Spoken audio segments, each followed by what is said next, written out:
السلام علیکم۔ ٹوٹکے آف دا ڈیز۔ پیاز کو فرائی کرنے سے پہلے اگر دودھ میں ڈبو لیا جائے تو پیاز خستہ ہو جاتا ہے۔ کیک میں انڈوں کی بو دور کرنے کے لیے اگر اس کے امیزے میں 1 بڑا چمچ شہد کا ڈال دیا جائے تو انڈوں کی بو نہیں آتی۔ بھنڈیوں کو خستہ کرنے کے لیے پکاتے وقت اس میں چند قطرے لیموں کا رس ڈال دیں یا 1 چمچ دہی ڈال دیں۔ سبزیوں کو تلنے کے بعد اگر ان میں تیل زیادہ ہو جائے تو تھوڑا سا بیسن ڈالنے سے تیل خشک ہو جاتا ہے۔ اگر کسی کپڑے پر گھی کا داغ پڑ جائے تو اس حصے پر لیموں اور نمک لگا کر ملیں اور صابن سے دھو لیں۔ اگر چاندی کا سیٹ کالا پڑ جائے تو اس پر ٹوتھ پیسٹ لگا کر رگڑنے سے اس کا رنگ نکھر جائے گا۔ لیموں پر نمک لگا کر اسے چکناہٹ والے برتن پر رگڑیں تو چکناہٹ دور ہو جاتی ہے۔ اور اگر آپ نے ابھی تک ہمارے چینل کو سبسکرائب نہیں کیا تو ہمارے چینل کو سبسکرائب کریں اور ساتھ دیے گئے بیل آئیکن کو ضرور دبائیں۔ بسکٹ کو زیادہ عرصے تک کے لیے خستہ اور تازہ رکھنا ہو تو پینتھن بیگ میں ڈال کر فریج میں رکھ دیں۔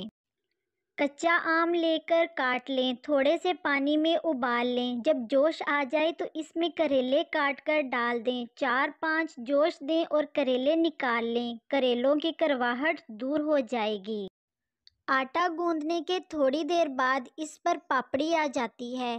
اس کے حل کے لیے کوئی بھی پلاسٹک کی تھالی لے کر چوکور کاٹ لیں، اس کو پانی میں گیلا کر لیں اور آٹے کو ڈھانپ دیں۔ اس کے بعد آٹا فریج میں رکھیں، آٹے پر پاپڑی نہیں آئے گی۔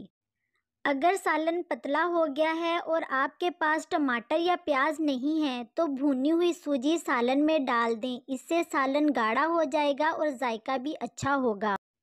کھانا پکانے کے دوران اگر ایک موم بتی کو چولہے کے قریب رکھ دیا جائے تو کھانے کی خوشبو صرف کچن تک محدود رہتی ہے۔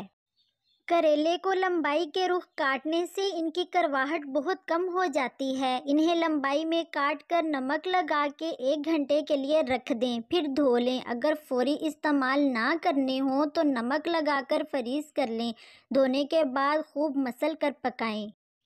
اوون کے برتن پر سے داغ اتارنے کے لیے 2 بڑے چمچ بورک کے ویم میں ملائیں اور پانی میں گھول کر کپڑے سے برتن پر لگا دیں۔ 2 گھنٹے بعد کپڑے پر ویم لگا کر اچھی طرح دھو لیں، داغ اتر جائیں گے۔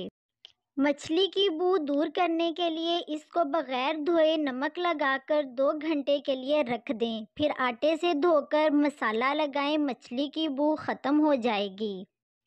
نزلہ دور کرنے کے لیے تھوڑے سے چنے بھٹی میں بھنوا کر گرم گرم سونگھیں اور پوٹلی میں رکھ کر پیشانی کو سینکیں اور کھائیں۔ اس سے نزلے کی شدت کم ہو جاتی ہے۔ اور اس کے علاوہ لہسن کی چٹنی اور بیسن کی روٹی نزلہ زکام میں کھائیں۔ Thanks for watching.